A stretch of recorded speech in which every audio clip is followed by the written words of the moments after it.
Sohibqiron Amir Temur 14-asrning ikkinchi yarmi Markaziy Osiyo tarixida keskin lekin qudratli burilish nuqtalaridan biri bo'ldi. Ana shu davrda tarix sahnasiga chiqqan Sohibqiron Amir Temur o'z davlatchilik modeli, harbiy strategiyasi va shaxsiy irodasi bilan butun mintaqadagi kuchlar muvozanatini tubdan o'zgartirdi. U hokimiyat tepasiga kelganda Movaroun Nahr ichki nizolar, tarqoqlik va kuchlar kurashi girdobida edi. Hududni boshqarib turgan mayda amirlar o'zaro raqobatga berilgan, iqtisodiy tizim zaiflashgan, tashqi tahdidlar kuchaygan bir paytda zamon o'zidan qat'iyatli markaziy kuchni talab qilardi. Ana shu bo'shliqni Temurning siyosiy irodasi, harbiy iste'dodi va qat'iy intizomi to'ldirdi. Amir Temurni tez fursatda butun mintaqa bo'ylab tanitgan narsa uning harbiy yurishlaridagi aniqlik, reja, intizom va o'tkir strategiyasi edi. U avvalo Movaroun Nahrni to'liq birlashtirdi. Keyin bu markazdan kuch olib o'z imperiyasining geografik doirasini keskin kengaytirdi. 14-asr oxiri va 15-asr boshlarida Temur imperiyasi O'rta Osiyo, Eron, Afg'oniston, Kavkaz, Iroq, Suriya, Kichik Osiyo, hatto Hindistongacha bo'lgan ulkan hududni o'z ichiga olgan. Uning yurishlari orasida eng yiriklari Oltin O'rda ustidan qozonilgan g'alaba,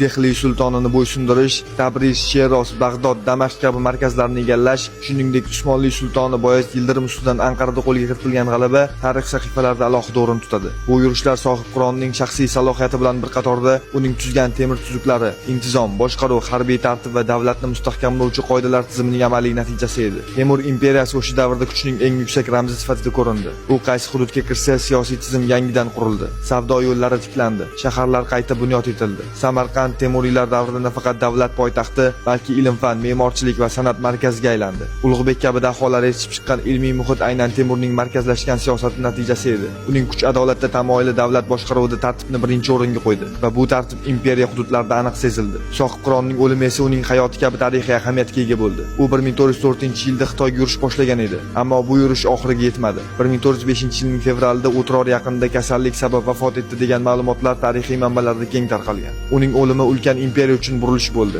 Markaziy kuchning yo'qolishi Temuriylar o'rtasidagi ichki raqobatni kuchaytirdi va asta-sekin birlik susayib bordi. Shunga qaramay Amir Temur merosi asrlar davomida qudrat, siyosiy irodasi, intizom va davlatni tartib orqali boshqarish falsafasi bilan yashab kelmoqda. Bugun ham u barpo etgan imperiya qisqa umr ko'rgan bo'lsa-da, tarixda qoldirgan izi nihoyatda ulkan. Shaharlar tiklandi, ilm-fan rivojlandi, siyosiy markazlashuv kuchaydi va eng muhimi, Markaziy Osiyo tarixida eng nufuzli davrlardan biri yaratildi. Sohibqironning shaxsiyati, yurishlari va davlat qurilish tajribasi hanuzgacha qudrat, strategiya va davlatni boshqarishning o'ziga xos maktabi sifatida eslanadi.